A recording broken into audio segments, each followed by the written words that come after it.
Ayan, magandang araw at mapagpalang araw sa inyong lahat mga kapatid ko, mga kababayan.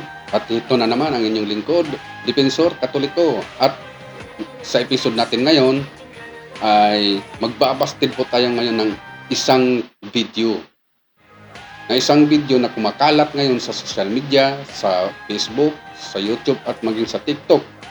Ang video na ito ay nakahakot na ng 1,000,000 mahigit na views na. Kaya huwag na nating hahayaan pa na makapanlin lang pa ito ng mga inusinting mga Katoliko. Dahil sa video na iyon ay marami pong mga Katoliko na nagko-comment doon. Yung iba naniniwala, yung iba ay hindi. So, sa mga naniniwala, please, huwag nyo pong paniwalaan kaagad yung nakikita nyo. Kasi may nababasa po ako doon ng grabe naman tong pare na ito, napakasalbahis naman. Sa binibidyohan pa, ganyan. Oh. Kaya huwag po tayong humusga kaagad, kaya at susuriin natin mabuti kapag makakita tayo ng ganitong mga eksena sa social media.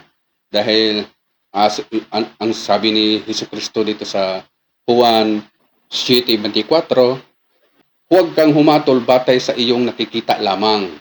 Kaya kung nakapanood kayo ng mga ganitong eksena, huwag po kayong humatol kaagad na ito'y totoo. At bago po ang lahat, huwag pong kalimutan na mag-subscribe sa aking channel, Dipensor Katoliko. At huwag na po nating patagalin pa. Ito na po yung video. Akala siguro ng gumagawa ng video na ito ay hindi siya mabubuking. Ngayon, ibubuking kita. Kapag hindi.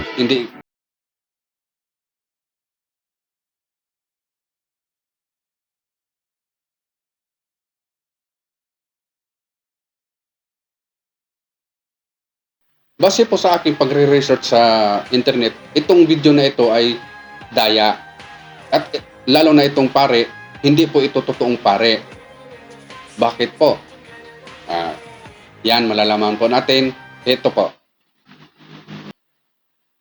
Kulay puti ang kanyang sinusuot.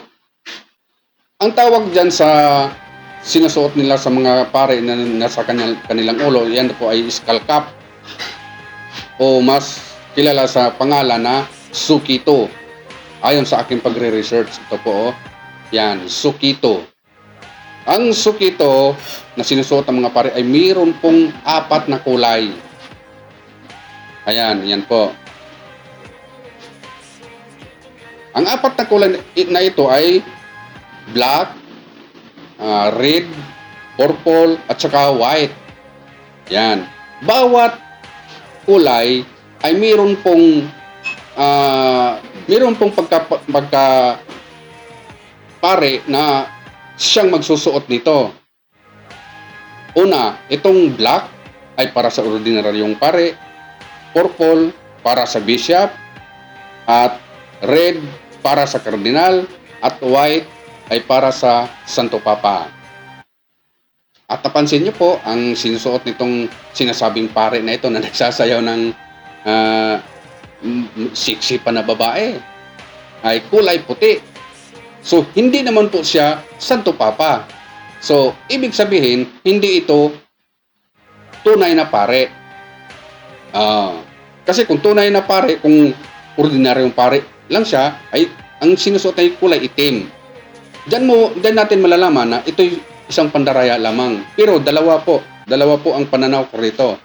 Dahil puti po ang kanyang sinusuot, pinatutungkulan niya nitong ginagawa niya ay yung Santo Papa. Galit po ito sa Santo Papa natin. Make more time. At yan. Isa pa po. Yan. Napansin niyo po na sa likod nila may banda. Ano po ang relihiyon na may mga banda ng ganyan?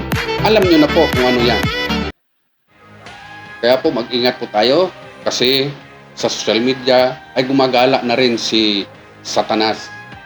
Hindi po natin hahayaan na siya'y makaakay pa ng marami pang mga inosente.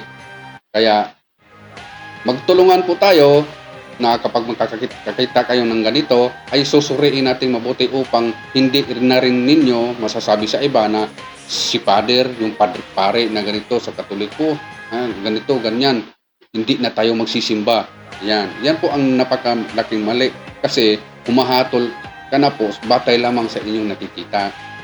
Humatol ka batay humatol ka sa nararapat. Ayon kay Kristo sa Juan 7:24. At yan po, nabuking na po natin ang bidyong ito na ito'y gawa-gawa lamang.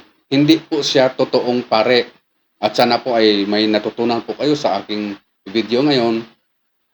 At ito si Dipensor Katoliko, mag-iwan ng katagang walang manluloko, walang magpaloko.